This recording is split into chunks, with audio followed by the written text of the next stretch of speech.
Hello guys, welcome to my channel সহজ সরল গণিত। আজ আমরা আলোচনা করব অষ্টম শ্রেণীর যে গণিতের মডেল অ্যাক্টিভিটি টাস্ক নভেম্বর 2021 দেওয়া আছে, তার উপরে তোমরা ভালো করে দেখবে এবং অনুশীলন করবে। দেখো, প্রথমে দেওয়া আছে যে বহুমুখী উত্তরধর্মী প্রশ্ন এমসিকিউজ। দুটি পরস্পরচ্ছেদী সরলরেখার এক জোড়া বিপরীত কোণ পরস্পর পূরক হলে অপর জোড়া বিপরীত কোণ দুটির প্রত্যেকটির মান কত? বিপরীত কোণ পরস্পর পূরক, অর্থাৎ পূরক হচ্ছে দুটি কোণের সমষ্টি হচ্ছে 90 ডিগ্রি। তাহলে আমরা ধরে নিচ্ছি, দেখো আমরা ছবি একটা এঁকেছি যে আমরা এখানে দিচ্ছি এ বি আর সিডি দুটি সরলরেখা অভিচ্ছেদ করছে। তাহলে এই কোণটা আর এই কোণটা হচ্ছে আমাদের পরস্পর বিপরীত কোণ।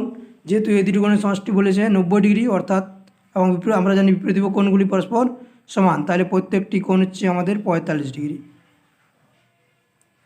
আর অপর জোড়া যে দুটি কোণ রইল এ একটি আর এ একটি, এই কোণ দুটো কী হচ্ছে, এই কোণ দুটোর সমষ্টি আমাদের কোণ দুটো বের করতে হবে। যেহেতু আমরা জানি একটা সরলরেখা অপর একটা সরলরেখা ছেদ করলে যে দুটি কোণ উৎপন্ন হয় তার সমষ্টি 180 ডিগ্রি। তার অর্থাৎ এই যে কোণটা, এই কোণটার পরিমাণ পাবো আমরা 180 ডিগ্রি মাইনাস 45 ডিগ্রি, বিয়োগ করলে পাচ্ছি আমরা 135 ডিগ্রি।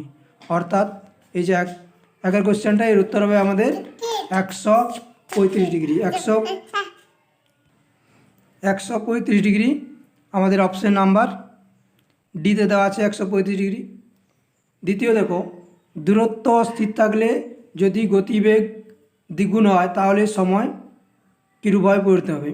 তাহলে আমরা জানি সময়, দূরত্ব এবং গতিবেগের মধ্যে সম্পর্ক সময় সমান দূরত্ব বাই গতিবেগ। সময় সমান দূরত্ব বাই গতিবেগ, আমরা জানি সময় সমান দূরত্ব বাই গতিবেগ। এখন দেখো, প্রথমে যদি আমরা এখান থেকে নিই, সময়টা টি লাগছে, সেক্ষেত্রে দূরত্ব হচ্ছে আমাদের ডি বাই গতিবেগ ভি। দ্বিতীয় ক্ষেত্রে গতিবেগ যদি আমরা দ্বিগুণ করি, সেক্ষেত্রে গতিবেগটা ধরা হচ্ছে 2v, তাই সময় আমাদের t1, যেহেতু দূরত্ব আমাদের একে আছে তাহলে ডি, এটা আমাদের 1 আর 2। যদি আমরা 2 নম্বর সমীকরণকে 1 নম্বর সমীকরণ দিয়ে ভাগ করে দিই, 2 নম্বর সমীকরণ ডিভাইড বাই 1 নম্বর সমীকরণ, তাহলে আমরা পাচ্ছি t1/t ইকুয়াল টু d/2v আপন d/v। তাহলে d/v উপর নিচে বাদ যাচ্ছে, হচ্ছে আমাদের হাফ। অতএব t1 দেখতে পাচ্ছ, t1 সমান কত হচ্ছে হাফ ইন্টু টি। অর্থাৎ এখানে সময়টা লাগছে আগে যা সময় ছিল তার অর্ধেক। তাহলে গতিবেগ দ্বিগুণ করলে সময় আমাদের অর্ধেক হয়ে যাবে। এখানে দেখা আছে গতিবেগ দ্বিগুণ হলে সময় আমাদের অর্ধেক হবে, অপশান এ। পরে দেখো, 20 জন একটি কাজ 8 দিনে করে, 10 জন ওই কাজটির এক অংশ। 20 জন একটি কাজ 8 দিনে করে, অর্থাৎ 20 জন ওই কাজটির এক অংশ করছে আমাদের 8 দিনে। 20 জন এক অংশ কাজ করছে আমাদের 8 দিনে, তাহলে 20 জন একের 2 অংশ কাজ করবে 8 ইন্টু হাফ দিনে। একজনে একের 2 অংশ কাজ করবে 8 ইন্টু হাফ, কম সময় লাগবে। একজনে যদি করে তাহলে আমাদের বেশি সময় লাগবে, ইন্টু 20। একজনে করলে আমাদের বেশি সময় লাগবে, ইন্টু 20 দিনে। আচ্ছা, এরপর বলছে 10 জনে হাফ অংশ কাজ করবে, তাহলে আমাদের অবকৃত সময়টা কম লাগবে, অর্থাৎ 20/10 দিনে। তাহলে এটা তোমরা যদি কাটাকাটি করো তাহলে মানটা আমরা করতে পাবে, কেটে গেল 2 2 কেটে গেল, সমান হচ্ছে আমাদের 8 দিনে। অর্থাৎ অর্ধেক অংশ কাজটা এরা করতে পারবে 8 দিনে। দেখো এখানে অপশান নাম্বার কত দেওয়া আছে 8 দিন, অপশান নাম্বার বিতে দেওয়া আছে 8 দিন। পরে দেখো, এক ধরনের পিতলে তামা ও দস্তার পরিমাণের অনুপাত 5:2। এই ধরনের 88 গ্রাম পিতলে তামা আছে। তাহলে দেখো আমাদের তামা ও দস্তার অনুপাত দেওয়া আছে 5:2। তাহলে যদি এটা 5 কেজি তামার সঙ্গে 2 কেজি দস্তা মেশায় তাহলে মোট হচ্ছে আমাদের 7 কেজি। তাহলে আমাদের এখানে বার করতে বলেছে 28 কেজি। তাহলে 7কে আমরা 4 দিয়ে মাল্টিপ্লাই করলে পাচ্ছি আমরা 28, বা 28/7 সমান 4। অর্থাৎ 4 দিয়ে মাল্টিপ্লাই করলে 4 পাচ্ছি আমরা 28। তাহলে 5 এবং 2 প্রত্যেককে যদি আমরা 4 দিয়ে মাল্টিপ্লাই করি তাহলে 5 ইন্টু 4 20, 2 ইন্টু 4 হচ্ছে 8। অর্থাৎ 20 কেজি তামার সঙ্গে 8 কেজি দস্তা হলে মোট 28 কেজি পিতল তৈরি হবে। তাহলে আমাদের এখানে দিচ্ছে তামার পরিমাণ চাইছে, তাহলে আমরা লিখলাম 20 কেজি তামা। তাহলে এখানে option number D, option D আমাদের আছে 20 কেজি তামা, অপশান ডিতে আছে। তাহলে আমাদের এটা অ্যান্সার হবে ডি। পরে দেখো, বুলু এবং তথাগত একটি কাজ একা কাজ যথাক্রমে 20 দিনে ও 30 দিনে করতে পারে, দুজনে একসঙ্গে একদিনে করে কত অংশ? দেখো, বুলু একদিনে করছে, এই 20 দিনে করছে 1 অংশ কাজ, তাহলে একদিনে করবে, বুলু একদিনে করবে 1 এর 20 অংশ কাজ। অনুরূপভাবে তথাগতও 30 দিনে করছে 1 অংশ কাজ, তাহলে একদিনে করবে 1 এর 30 অংশ কাজ। তাহলে বুলু একদিনে করছে 1 এর 20 অংশ কাজ, তথাগত একদিনে করছে 1 এর 30 অংশ কাজ, তাহলে দুজনে একত্রে একদিনে করবে 1 এর 20 যুক্ত 1 এর 30 এত অংশ কাজ। তাহলে অপশান নাম্বার সি 1 এর 20 যুক্ত 1 এর 30 অংশ কাজ। পরে দেখো, এখানে একটা চিত্র দেওয়া আছে, এই যে চিত্রটা দেওয়া আছে, একটা ত্রিভুজের চিত্র দেওয়া আছে, তোমরা দেখতে পাচ্ছ ত্রিভুজের চিত্র, তার দুটো কোণ আমাদের এখানে দেওয়া আছে। এই কোণটা দেওয়া আছে 59 ডিগ্রি, এটা নাম দেওয়া আছে পি।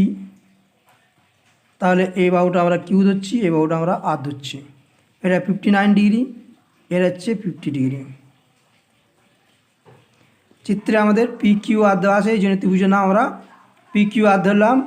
তাহলে এটা হচ্ছে আমাদের 59, এটা হচ্ছে 50, অর্থাৎ দুটো কোণের সমষ্টি হচ্ছে 109 ডিগ্রি। তাহলে তৃতীয় কোণটা হবে আমাদের 180 ডিগ্রি মাইনাস 109 ডিগ্রি, অর্থাৎ 81 ডিগ্রি। তাহলে দেখো, আমরা জানি বৃহত্তর কোণের বিপরীত বাহু বৃহত্তর, তাহলে যেহেতু এই কোণটা বড়, তাহলে এই সামনের বাহুটা বড়, অর্থাৎ কিউ আর গ্রেটার দেন, কার থেকে বড়? তার চেয়ে বড় বাহু আছে আমাদের পি কোণ, এটা তাহলে বাহু হচ্ছে পি আর, তারপরে সবচেয়ে ছোটো বাহু হচ্ছে আমাদের পি কিউ।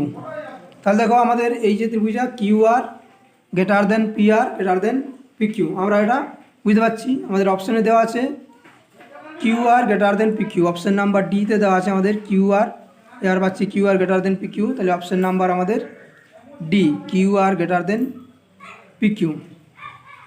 এরপর দেখো, দুটো রাশিমালা দেওয়া আছে, এই রাশিমালা দুটি গসাগু। প্রথমে দেখো, গসাগু যেহেতু তাহলে দুটোরই কমন, তাহলে এখান থেকে আমরা দেখতে পাচ্ছি দুটো রাশিমালা কমন হচ্ছে 2m - 5n, 2m - 5n দুটোরই আছে, আর কোনো রাশিমালা কমন যাচ্ছে না। তাহলে 2m - 5n এটা হচ্ছে আমাদের নির্ণয় গসাগু, option number D, 2m - 5n এটা হচ্ছে এদের গসাগু। আচ্ছা, এরপরে দেখো তোমরা 30 লিটার ডেটল জলে জল ও ডেটলের পরিমাণ অনুপাত 5:1, ইয়াতে ডেটল আছে 25 লিটার। তাহলে ডেটল জলে ডেটল ইজডু, আমাদের জল ইজডু ডেটল দেওয়া আছে, এখানে দেওয়া আছে জল ইজডু ডেটল সমান দেওয়া আছে 5:1।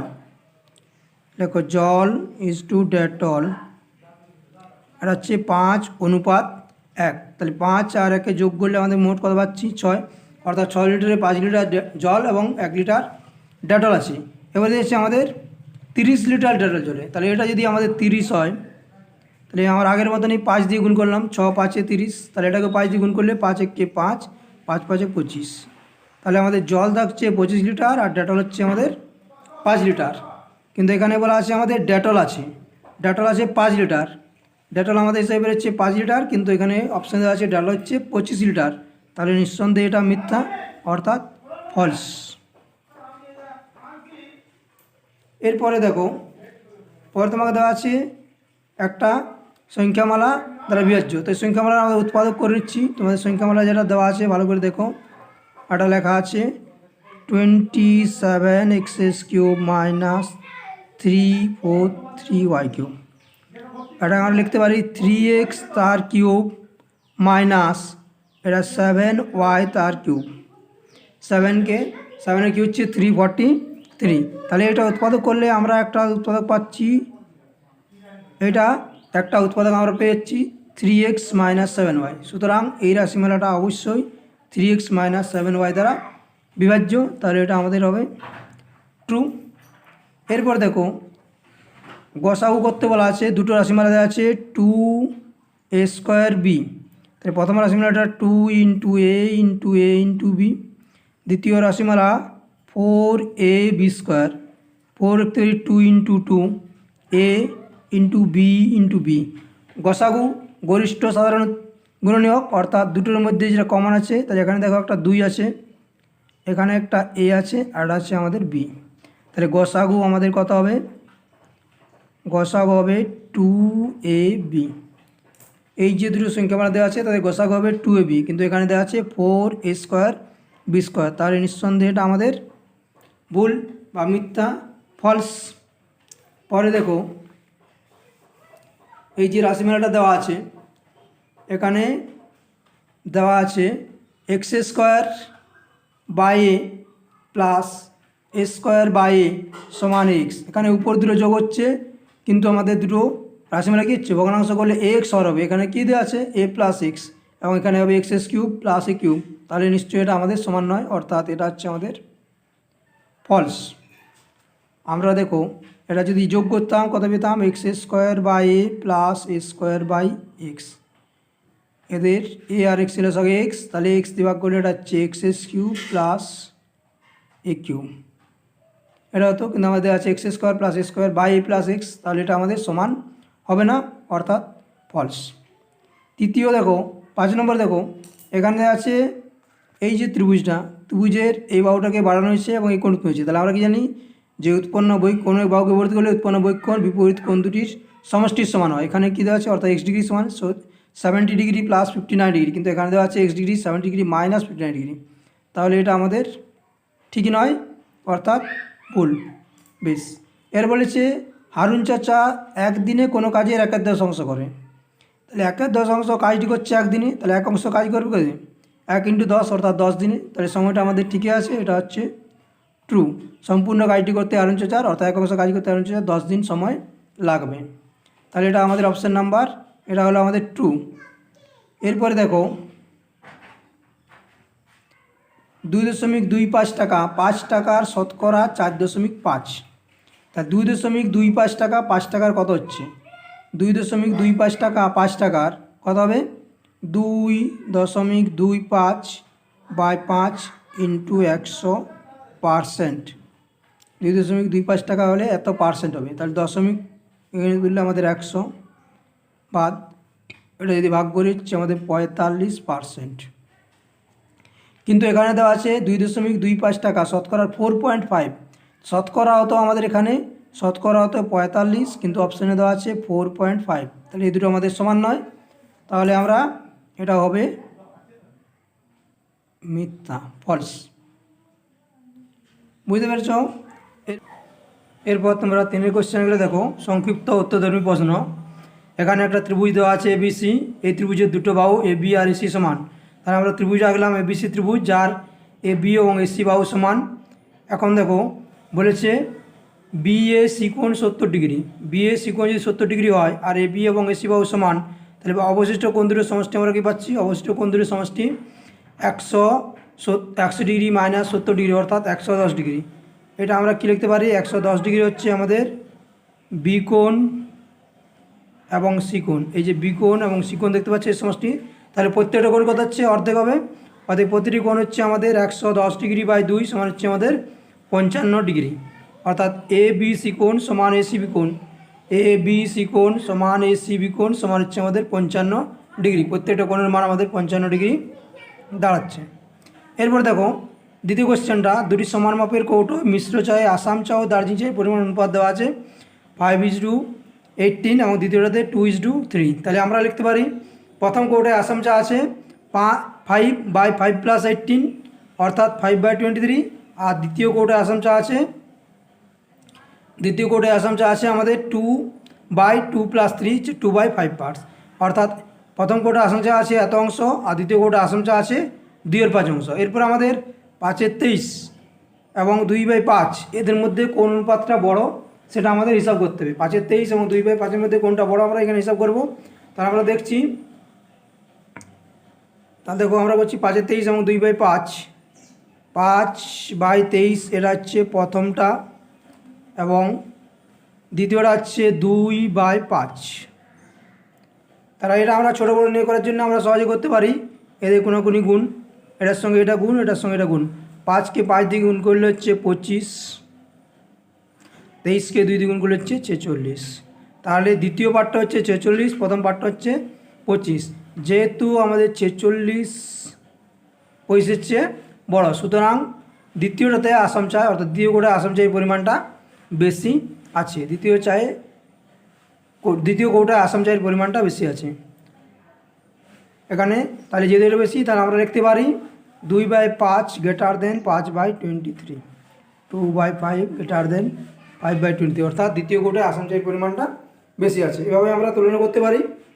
এরপরে দেখো, পরে যে কোশ্চেনটা দেওয়া আছে, যে একটা ছক দেওয়া আছে, এখানে গরুর সংখ্যা, সময় এবং খড়ের পরিমাণ দেওয়া আছে, এদের মধ্যে সম্পর্ক নির্ণয় করতে বলেছে।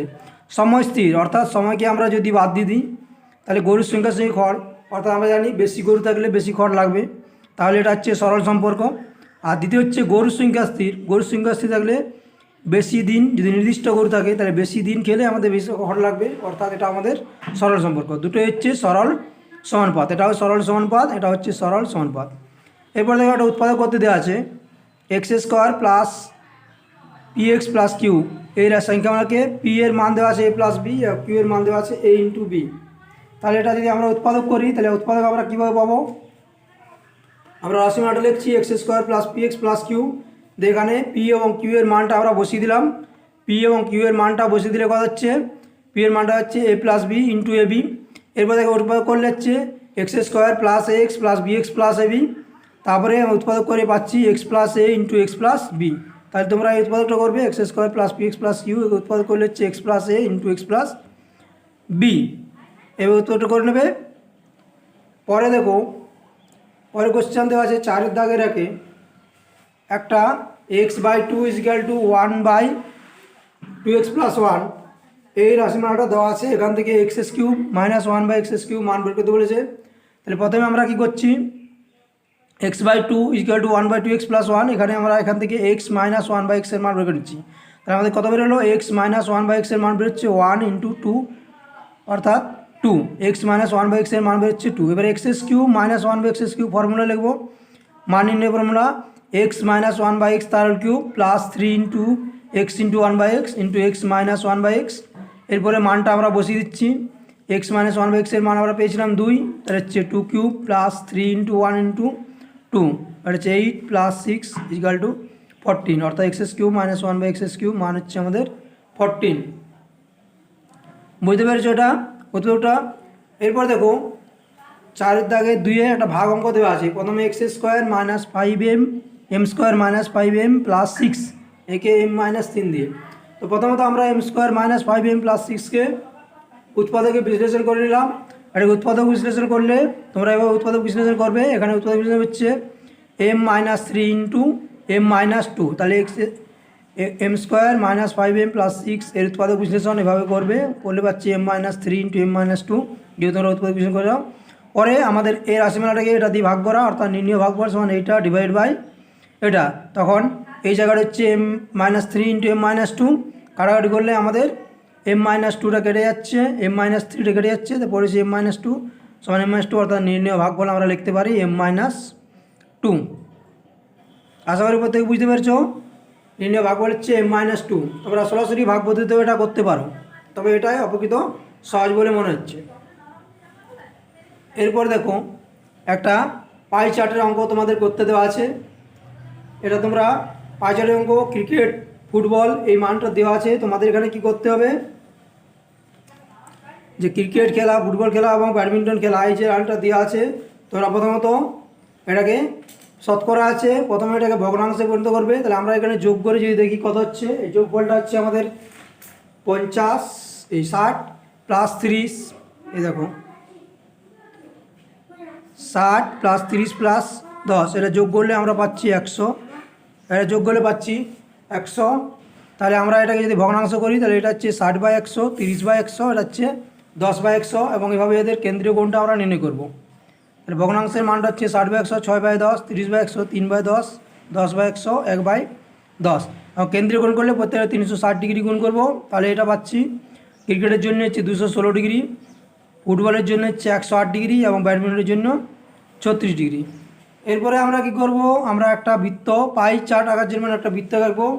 তার সেখানে আমাদের এই কোণগুলো নেবো চারার সাহায্যে, 36 ডিগ্রি, 108 ডিগ্রি এবং 216 ডিগ্রি, এবং সেটা আমরা চিহ্নিত করব। দেখো এভাবে আমরা করে রেখেছি। এটা হচ্ছে একটা পাই চার্ট। তাহলে বৃত্তে 36 ডিগ্রি হচ্ছে ব্যাডমিন্টন, 108 ডিগ্রি ফুটবল এবং 216 ডিগ্রি হচ্ছে ক্রিকেট। এইভাবে আমাদের এখানে নিচে একটা পাই চার্ট লিখতে হবে এবং এগুলো আলাদা আলাদা চিহ্নিত করতে হবে। আমরা এদিকে দাগ দিয়েছি, এটা এভাবে দাগ দিয়েছে। আর এটা সাদা অংশ আছে, 3টা অংশ। পৃথকভাবে চেনার জন্য 3টা বিভিন্ন কালার করতে পারো বা আমাদের 3ভাবে দাগ দিতে পারো। এইভাবে তোমাদের এটা করা হয়ে যাচ্ছে। আশা করি প্রত্যেকে এটা বুঝতে পেরেছো। পরেরটা দেখো, পরেরটা দেওয়া আছে যুক্তি দিয়ে প্রমাণ করো যে দুটো উপপাদ্য দেওয়া আছে। এই উপপাদ্য দুটো তোমরা তোমাদের বইয়ে পেয়ে যাবে। এই দুটো উপপাদ্য তোমরা বই থেকে দেখে নেবে। আশা করি তোমরা এটা করতে পারবে। এখন শেষে যে অঙ্কটা আছে, একটা অঙ্ক আছে 5 অশ্ব ক্ষমতা সম্পন্ন একটি পাম্প 36,000 লিটার জল 8 ঘন্টায় উপর তুলতে পারে। 7 অশ্ব ক্ষমতা সম্পন্ন পাম্পে 63,000 লিটার জল তুলতে কত সময় লাগবে? তৈরাসিক পদ্ধতি করতে বলেছি। তাহলে তৈরাসিক পদ্ধতি করতে গেলে আমরা এটাকে প্রথমে তৈরাসিক পদ্ধতি একটা ছক করে নিচ্ছি, পাম্পের ক্ষমতা, জলের পরিমাণ এবং সময়। এবং এটা আমরা দেখে নিচ্ছি যে ছকটা কীভাবে দাঁড়াচ্ছে। তোমরা দেখো ওই ছকটা তোমরা বুঝতে পারবে। এই ছকটা আমরা এইভাবে করলাম যে পাম্পের ক্ষমতা যেটা অশ্ব ক্ষমতা দেওয়া আছে, এখানে 5 অশ্ব ক্ষমতা সম্পন্ন পাম্প 36,000 লিটার জল 8 ঘন্টা তুলছে। 7 অশ্ব ক্ষমতা সম্পন্ন পাম্প 63,000 লিটার জল কত সময় তুলবে? তাহলে আমরা জানি এখানে লিখতে হবে যে সময়টা নির্ণয় করবো। তাহলে সময়ের সঙ্গে একবার পাম্পের ক্ষমতা সম্পর্ক, যখন জলের পরিমাণ নির্দিষ্ট, দেখো জলের পরিমাণ নির্দিষ্ট যদি থাকে তাহলে সময়, জলের পরিমাণ যখন আমাদের নির্দিষ্ট থাকবে তখন সময়ের সঙ্গে পাম্পের ক্ষমতার সরল সম্পর্ক, অর্থাৎ বেশি পাম্প চললে বেশি জলের পরিমাণের সঙ্গে সময়ের, আচ্ছা জলের পরিমাণ আমাদের নির্দিষ্ট, তাহলে সময় বেশি হলে পাম্পের ক্ষমতা কম লাগবে, অর্থাৎ ব্যস্ত সম্পর্ক হবে। আবার যদি পাম্পের ক্ষমতা আমাদের নির্দিষ্ট হয় তাহলে বেশি জলের জন্য বেশি সময় লাগবে, তাহলে এটা হচ্ছে সরল সম্পর্ক। অর্থাৎ পাম্পের ক্ষমতা এবং সময় ব্যস্ত সম্পর্ক, জলের পরিমাণ এবং সময় সরল সম্পর্ক। এই লাইনগুলো লিখবে, তারপরে তোমরা লিখবে। তাহলে আমরা লিখতে পারি 8/x = 36,000/63,000 ইন্টু এদিকটা উল্টে যাবে 7/5। এখান থেকে আমরা কাটাকাটি করে মানটা বের করে নিয়েছি। তোমরা মানটা বের করে নেবে। এক্সের মান বেরোবে 10, অর্থাৎ সময় লাগবে 10 ঘন্টা। 10 ঘন্টা সময় লাগবে 7 অশ্ব ক্ষমতা সম্পন্ন পাম্পে 63,000 লিটার জল তুলতে 10 ঘন্টা সময় লাগবে। Thank you for watching. যারা নতুন তারা এই চ্যানেলটি সাবস্ক্রাইব করবে এবং বেল আইকনটি প্রেস করবে। আশা করি তোমরা আরও নতুন নতুন ভিডিও তাড়াতাড়ি পাবে।